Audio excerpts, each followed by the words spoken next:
రేవంత్ కేసీఆర్ కట్ట లేకుండా నిలబడతాడు, కానీ నువ్వు కమిషన్ లేకుండా ప్రభుత్వాన్ని నడుపురా నాయన అని చెప్పింది.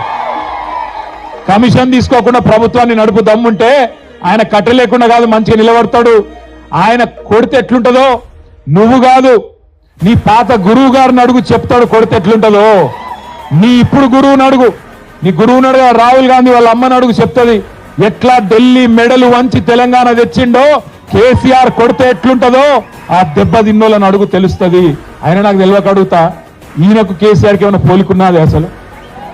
కేసీఆర్ ఏమో హిస్టరీ, కేసీఆర్ అంటే హిస్టరీ, రేవంత్ రెడ్డి అంటే లాటరీ. టికెట్ కొనకుండా లాటరీ గెలిచిపోయిండు, టికెట్ కొనకుండా లాటరీ గెలిచినాడు రేవంత్ రెడ్డి. తప్పిదారి అడ్డిమారి గుడ్డి దెబ్బలు ముఖ్యమంత్రి అయితే ఇక ఆవుతలేడు మనిషి. అరే అయ్యా, నీకంటే ముందు చాలా మంది పనిచేశారు నాయన ముఖ్యమంత్రులు.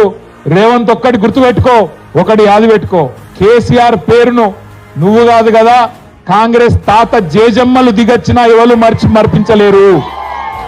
తెలంగాణ ఉన్నంత కాలం, తెలంగాణ రాష్ట్రం ఉన్నంత కాలం తెలంగాణ ఎవరు తెచ్చిండ్రు అంటే ఎవరంటారు?